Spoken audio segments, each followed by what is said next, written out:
السلام علیکم۔ ایسے دوستوں، ہم یہ تو جانتے ہیں کہ بچوں کی صحت کے ساتھ ہمیں کوئی کمپرومائز نہیں کرنا چاہیے، لیکن چند ایسی روزمرہ کی عادتیں ہیں جو کہ اگر ہماری ہلکی سی بھی لاپرواہی ہو تو ہمیں بہت نقصان پہنچ سکتا ہے۔ تو جناب ہمارا آج اس ویڈیو میں اسی ٹاپک پہ ہم بات کرنے والے ہیں کہ بچوں کی صحت سے متعلق چند مختصر باتیں کی جائیں گی جو آپ کے لیے بہت ہی فائدہ مند ثابت ہوگی۔ یہ زندگی اور صحت اللہ تبارک تعالیٰ کی دی ہوئی بڑی عظیم نعمت ہے۔ یہ ہمیں اللہ اور نے امانت دی ہے۔ اس کی حفاظت کرنا، اس کو ضائع ہونے سے بچانا ہماری ذمہ داری ہے۔ ہم سے اس کے متعلق روز قیامت میں ضرور پوچھا جائے گا کہ عمر پاک گزاری اور صحت اور فارغ وقت کی کیا قدر ہے۔ لہٰذا ہمیں ایسے تمام کاموں سے بچنا چاہیے جو کہ ہماری صحت اور طبیعت کے لیے نقصان دہ ثابت ہوتے ہیں، اور صحیح اصولوں کو آج سے ہی اپنا لیا جائے اور صحیح اصولوں کے مطابق زندگی گزارنے کا آج سے ہی عہد کر دیا جائے۔ اچھی صحت اچھی عادتوں کی نشانی ہے۔ اچھی صحت سے ہمیں اللہ تبارک تعالیٰ کی حفاظت کرنی چاہیے، اسی لیے ہم اس ٹاپک میں ایسی چند مفید باتیں ہم آپ کو بتانے والے ہیں جو کہ آپ کے لیے بہت ہی فائدہ مند ثابت ہو سکتی ہے۔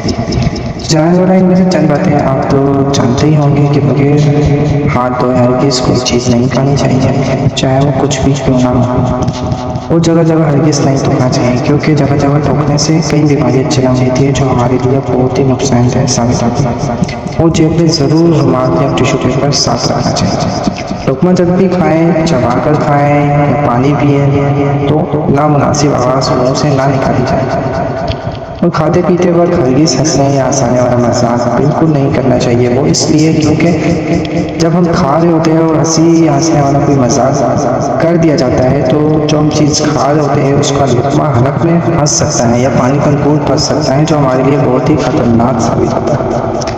اور چھوٹے بچے جو مٹی یا چاک وغیرہ کھاتے ہیں ان کے لیے بھی ایک چھوٹا سا پیغام ہے کہ جو آپ چاک یا مٹی کھاتے ہیں اس سے آپ کے پیٹ میں کئی بیماریاں جنم لیتی ہیں، اس لیے لہٰذا آپ بھی خود بھی بچیں چاک یا مٹی کھانے سے، اور اپنے دوستوں کو بھی بچائیں۔ اور جو کچھ بھی کھایا جائے یا جو کچھ بھی آپ کھائیں تو سارا ایک ساتھ نہ اٹھاؤ، اس سے انسان ہرس اور لالچی بھی لگتا ہے۔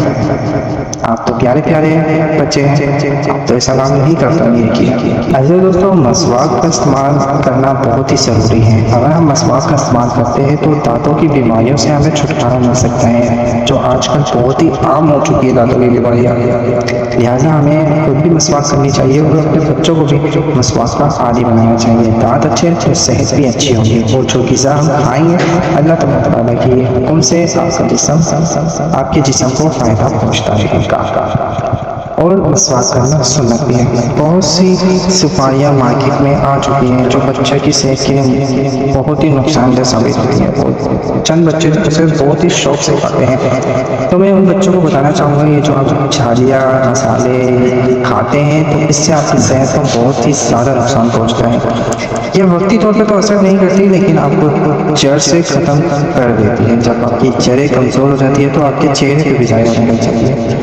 تو امید ہے کہ آپ آج سے ہی چھالیاں یا مسالے اور بڑے بھی خود کا کھانا چھوڑ دیں گے، کیونکہ یہ ہمارے لیے ہماری صحت کے لیے اچھی چیزیں نہیں ہیں۔ کھانا ہے تو اچھی چیزیں کھائیں، اچھی چیزیں آپ چباتے ہیں یا سونف وغیرہ جو کہ ہماری صحت کے لیے بھی اچھی ہے اور ہماری یادداشت کے لیے بھی اچھی ہے۔ اور جو بچے نیند پوری نہیں کرتے ہیں ان کے لیے بھی ضرور ہدایت یہ ہے کہ جو اپنی نیند کو پوری کریں، فضول جاگتے نہ پھریں۔ یہ ذکر کرنا کہ جب تک سب نہیں سو لیں ہم بھی نہیں سوئیں گے، ہم بھی نہیں لیٹیں گے، یہی بہت بری عادت ہے۔ اور بڑے حضرات بھی ان ہدایتوں پہ عمل کریں، کیونکہ بڑوں سے ہی بچے سیکھتے ہیں۔ تو امید کرتے ہیں ویڈیو آپ کو اچھی لگی ہوگی۔ اگر اچھی لگے تو اسے زیادہ سے زیادہ لوگوں تک شیئر کریں تاکہ تیزی سے بڑھتی ہوئی بیماریاں جراثیموں کو پھیلنے سے ہم روک سکیں، اور اپنے عزیزوں کا خیال رکھیں، اور زیادہ سے زیادہ اللہ تعالیٰ کا شکر کریں کہ جس سے نے ہمیں اتنی پیاری زندگی دی۔ تو اگر آپ چاہتے ہیں ایسی اور بھی اچھی ویڈیو جاننا، اور بھی اچھے ٹاپک کے بارے میں جاننا، تو اس چینل کو سبسکرائب کریں اور بیل آئیکن کو بھی دبا دیں تاکہ ہماری ہر آنے والی ویڈیو کی نوٹیفیکیشن وقت پر آپ کو ملتی رہے۔ شکریہ۔